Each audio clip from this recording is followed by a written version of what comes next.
qui nous réunit aujourd'hui à Dakar, au Sénégal, et qui concerne 16 pays africains francophones, relève d'une importance particulière pour nos systèmes éducatifs, en ce qu'elle permet d'accompagner le développement, l'amélioration de la qualité à travers la production et l'utilisation donc, de ressources comme support donc, aux stratégies d'enseignement-apprentissage. Donc c'est important pour nous parce que nous sommes tous confrontés au défi de la qualité des apprentissages et ce programme important va nous permettre véritablement d'améliorer la mobilisation de ces ressources, mais surtout leur qualité donc, au niveau de nos systèmes éducatifs.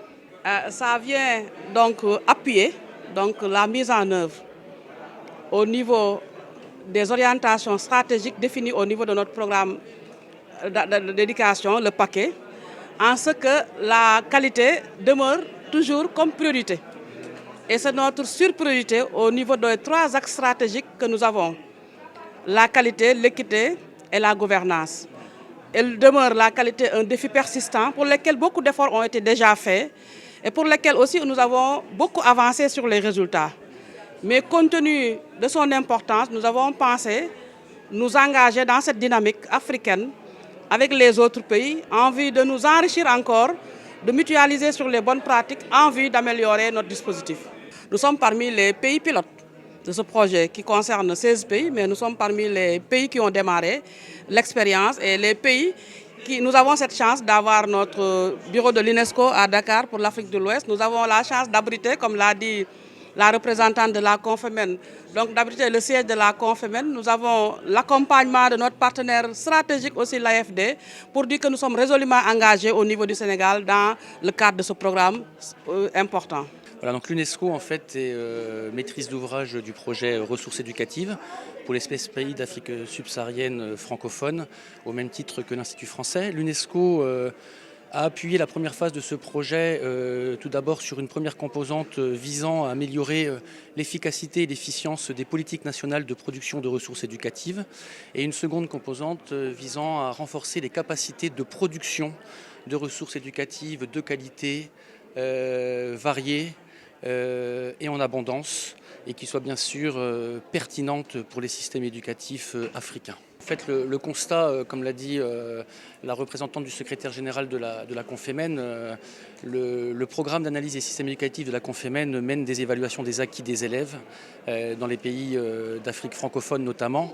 Et ces évaluations des acquis des élèves montrent très clairement que les ressources pédagogiques ont un impact significatif sur la qualité, en particulier le manuel scolaire, mais pas seulement le manuel scolaire. Et donc ce projet sur les ressources éducatives, il vise justement à renforcer la qualité des apprentissages, en renforçant les capacités des pays d'Afrique subsaharienne francophone à produire des ressources éducatives en abondance, variées, de qualité pertinente. Mais surtout, un point important d'avoir un projet régional avec 16 pays d'Afrique, c'est la question des échanges et de la mutualisation des ressources éducatives. Comment une ressource éducative pertinente qui est produite dans un pays et qui donne des résultats en termes d'apprentissage chez les élèves peut être repliquée dans un autre pays. Bien entendu, toujours en tenant compte du contexte du pays, des valeurs du pays, de la culture du pays, de l'histoire du pays. Ce sont des points extrêmement importants lorsqu'on parle de pertinence des ressources éducatives. L'UNESCO vraiment tient à souligner que les ressources éducatives qui sont produites doivent vraiment tenir compte des valeurs, de la culture et de l'histoire du pays concerné.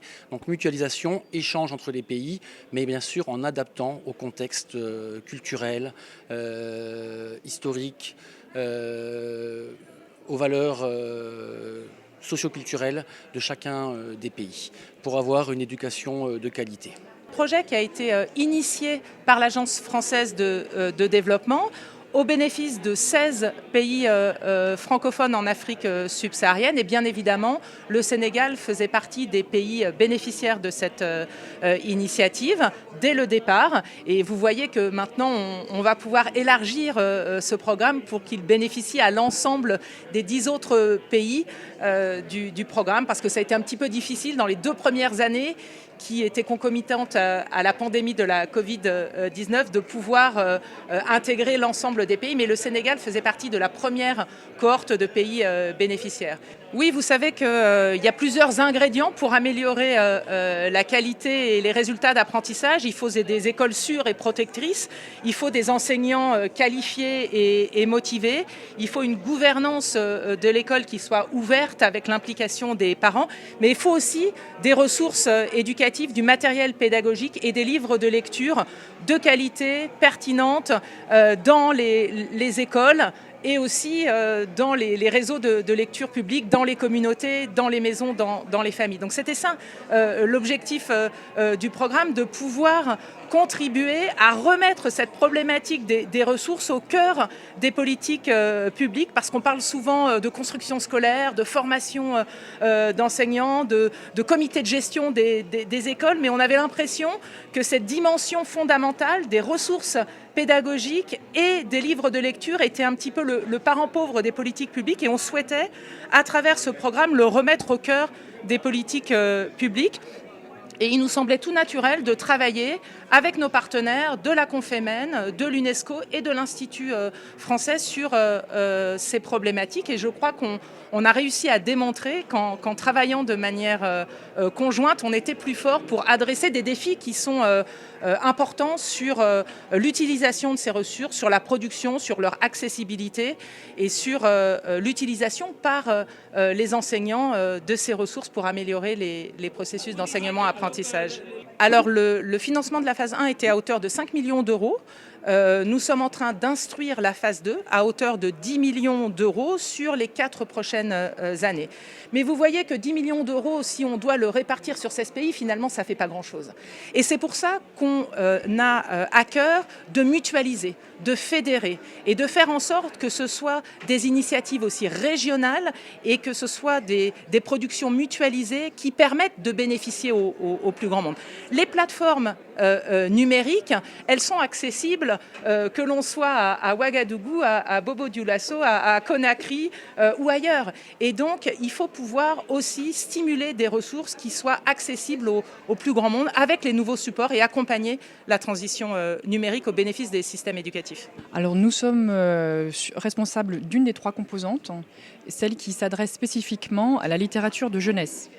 Nous accordons donc tout notre intérêt à renforcer la production et l'accessibilité du livre de jeunesse pour les populations principalement en âge de scolarisation, mais aussi avant l'âge de la scolarisation. Parce qu'on considère que le livre de jeunesse, en fait, est le meilleur compagnon des apprentissages. Si tout le monde aime qu'on leur raconte des histoires, et pour découvrir des histoires encore plus largement, le livre de jeunesse permet de découvrir le monde à travers des mondes imaginaires ou des mondes descriptifs, des réalités autour. Et il s'avère que le livre de jeunesse n'est pas assez présent, en fait, ni dans les écoles, ni dans les familles, et qu'il doit être renforcé en termes de production et d'accessibilité.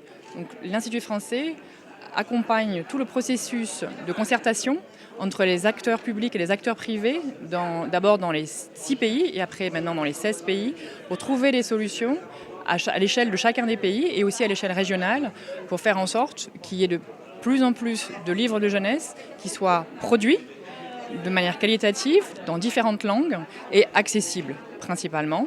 Et donc on travaille sur le renforcement des politiques publiques, le renforcement des formations de tous les acteurs de la chaîne du livre et aussi un aspect de sensibilisation pour faire en sorte que les enfants et l'ensemble des personnes qui accompagnent les enfants dans l'éducation puissent mieux connaître les ressources existantes. Donc le livre de jeunesse pour nous est une ressource éducative.